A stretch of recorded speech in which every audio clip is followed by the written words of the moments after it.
Welcome everyone to the game between the top two seeds of the tournament. Arjun Erigaisi is on your screen, world number 5. He takes on world number 4, Vincent Keymer here. And this one is going to be super exciting. Arjun has the black pieces. A pretty topsy-turvy event for both these players. Arjun currently on 4 points out of 9. Vincent as well on the same score. And both would like to win their game and try to finish in top 3 in this event. Arjun and Vincent are two players who would have wanted to qualify to the candidates. They both kind of deserved it through their performance of 2025. But here they are now, not in the candidates, but clearly two of the finest players in the world. A handshake here, and let's go. Vincent opens the game with pawn to e4. And Arjun takes his time. He can play the Sicilian, he can play the Perk, he can play any opening. He goes e5. And generally with e4, e5, Arjun likes to play something which is more sharp in nature than simple opening. But for now, we have the Ruy Lopez with bishop b5. And Arjun goes a6.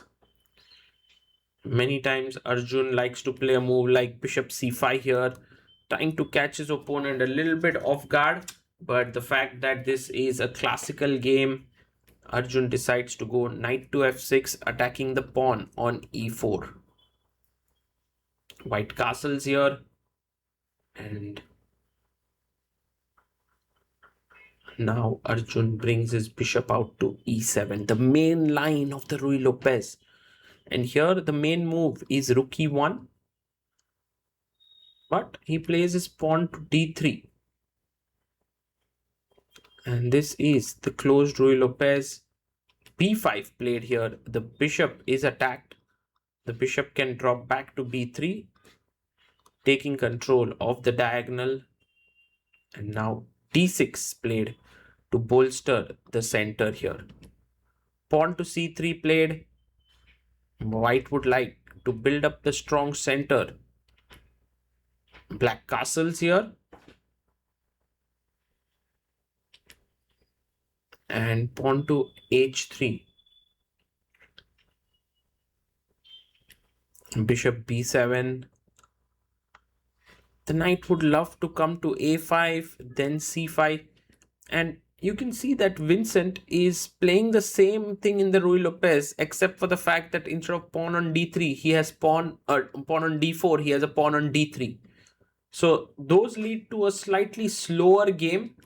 Arjun plays his knight to a5. And Vincent now will bring his bishop back to c2. He brings it back to c2. And black can play pawn to c5, gaining space in the position. The knight comes to d2. Usually you bring your knight to f1. Knight goes to g3. It's all very typical play. Queen comes out to c7. And now rook e8, bishop f8. Knight to f1. Slow play here. And Arjun, well, he plays rook e8. Lovely move. Bishop f8, g6, bishop g7. This is a common idea. And now Vincent would most likely go knight to g3. But he plays knight to e3. And with this move, he's kind of blocking his bishop. But he's eyeing the square on f5 and also the square on d5. h6. Slightly surprising move for me because, you might want to go something like bishop f8, then g6, maybe even try for d5 you can. h6 played knight h2 by Vincent, and this is a nice move because now suddenly he's no longer aiming for any central break or anything. He's going queen f3, knight g4, knight f5 and trying for a kingside attack. And Arjun panics a bit. He's like, okay, Vincent, you want to attack on the king side? I'll try to start creating my play on the queen side. But I don't know if this move is very helpful in that regard. So now white can come queen f3, and that's what he does. putting pressure on f6. The knight can jump to g4. The other knight can jump to f5.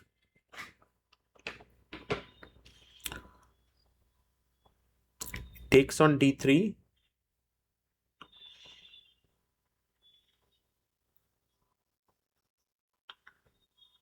And now bishop takes d3.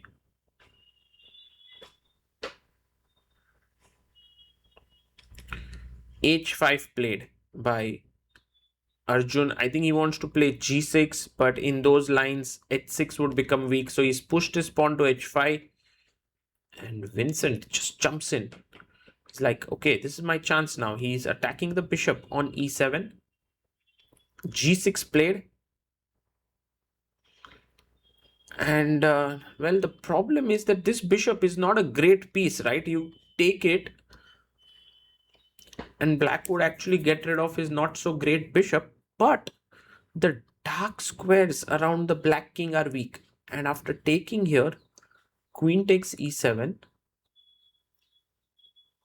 Now bishop g5 is a very powerful move. Pinning the knight, and of course Vincent plays it. Bishop g5 has to go king g7. That's the only way to defend.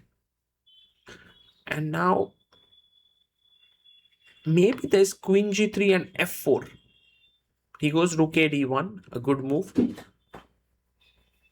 And what will Arjun do? His knight is out of the game. Maybe it's a good time to bring the knight into play.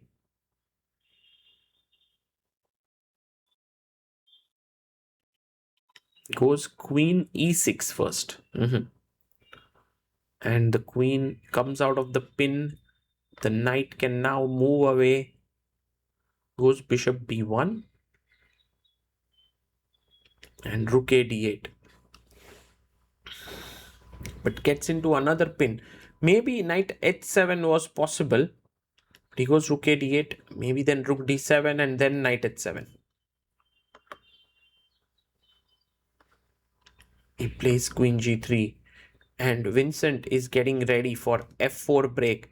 Maybe it's time for Arjun to break in the center himself. But when you have like such a weak king, it's so risky to do that. Knight to c4 played.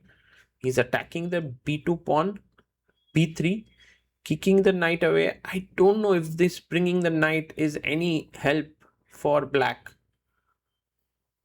Vincent has 35 minutes, Arjun 26 minutes.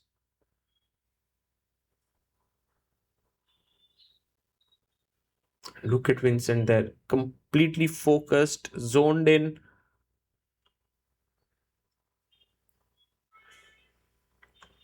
I think he can sense some tactics in the air. He goes b3. And now the knight comes to a3, there's bishop d3. The knight would be kind of trapped. So he goes knight b6. Now f4. Just unleash yourself in the position. Pawn to f4. And he plays it. If e takes f4, you have queen f4.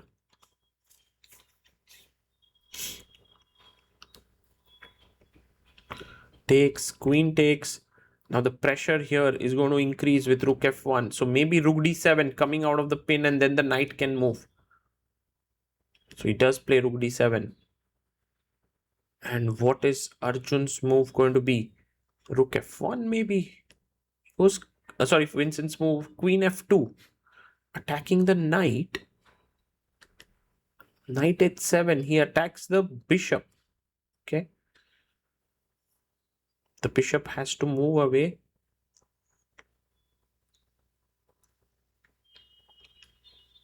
He plays bishop f4. And you can drop your knight back, defending the d6 pawn.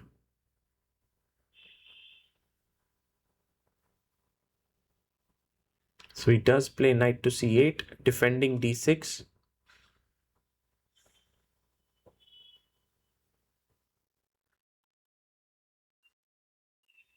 And knight to f3. The idea of this move is knight to d4. King g8.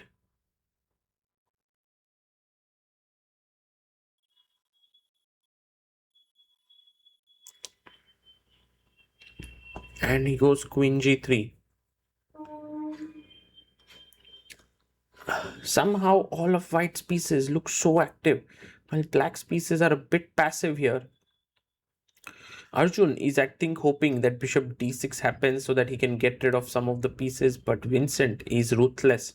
He goes knight d4, attacks the queen. He's ready to jump into f5. So queen f6, and now knight to f5.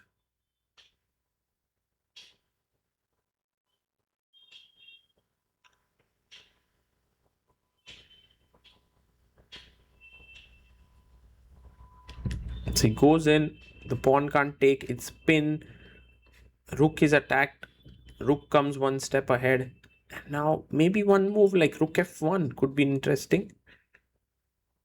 He plays it, rook f1 on the board. There's no time to win the pawn here because of knight h6 check, king g8, and just moving the bishop away, and f7 is weak. So that's the reason why he goes h4, attacking the queen. Queen g4. Vincent is not tempted by any material gain here. And Arjun goes in and chops off the pawn on c3. It's like your house is on fire, but you're going somewhere else to party. Now, knight h6 check. There are many different ways in which you can really drive home the point here.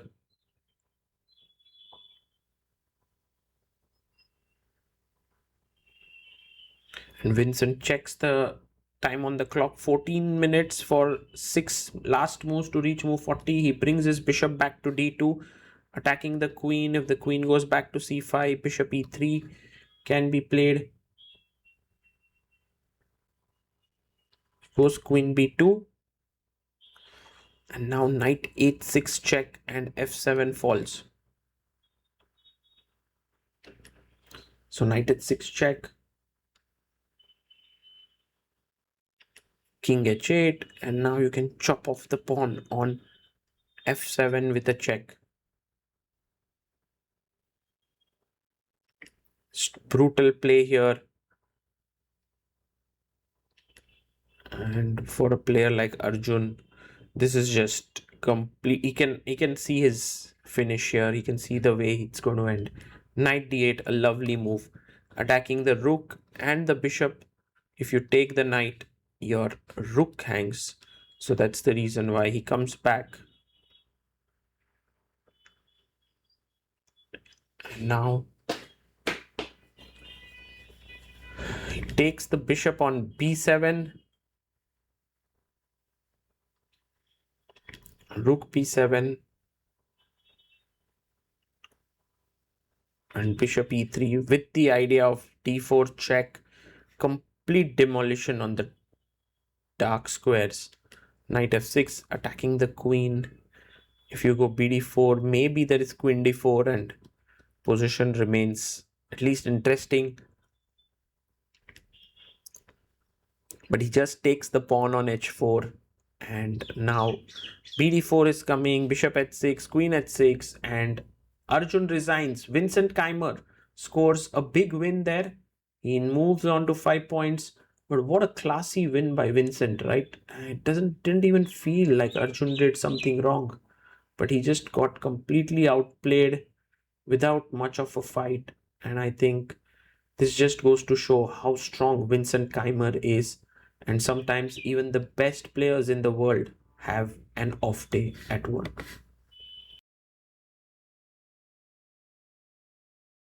Yeah, I believe this is still a pretty standard position. I mean, normally people would go rook e8, knight f1, h6, knight g3, bishop f8. That's like the standard idea. And he went queen c7, which I believe also exists. I'm not entirely sure, but knight f1, I mean, usually queen c7 is combined with quick d5, so something like rook d8, d5.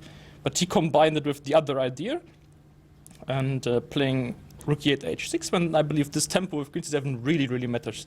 Not only is it a tempo, but also the queen on d8 doesn't cover some stuff. So like knight h2 or d5, I will go queen f3, and knight f5, knight g4, d5 square, so many weaknesses. Already, I believe after h6 at h2, his position should be worse. Do you think it's a matter of him mixing things up or just forgetting his lines? I don't know. I mean, he's a person who plays nearly every single opening, so maybe that's you can. I guess he didn't expect me to play e4, and then he wasn't fully prepared and just kind of went for this line. And yeah, so I'm not sure. I'm pretty sure he has it somewhere in his file. It's not the thing, but I'm not sure when he looked at it last. So yeah, c4. It's like everything felt pretty desperate, especially h5. I mean, here h5 is a move he really hates to play, but yeah, I don't know, like otherwise he can try to go bishop f8, but knight g4, knight g4, h4, so it's like, okay, normally I shouldn't even get half of what I achieved here, and basically without doing anything, so it's not like I showed anything new in the opening, I just got this position more or less for free. h5, yeah, I mean, I was trying to find some direct win here, because, you know, it feels like with that pin there could be something, but I didn't manage, so then I decided to just keep on playing, you know, anyway, I have a nice structure. These weaknesses around the king will always be there. The bishop and knight are both bad, so I'm pretty sure it's also good, but maybe there was some knockout. I mean, I was calculating b4, knight c4, bishop c4 take, rook d1. Now I'm threatening to take everything and take d6, but rook d8. And now he's in like the full pin, and he needs to play queen e6 and rook d7 before the knight can move, but still I didn't manage to find yeah, because if I do this, then he will just give the exchange and already have some counterplay. So I decided to play it calm, and yeah. Okay, he also kind of, I'm not sure rook d8 is good again. Like, I had the feeling he should probably get out of the pin, although this is also really sad. I mean, my bishops are safe, queen e3, queen h6, do b6, knight is coming. Awful. The position is just really bad, I think, regardless of what he does. And yeah, knight c4 probably also wasn't too great. Like, I get f4 in immediately, and yeah, I mean, the weaknesses are just too much. I don't believe there was too much interesting going on here. Yeah. Just too strong. I mean, his pieces are not really coordinated. There are too many weaknesses, so there's no real hope in defending this position.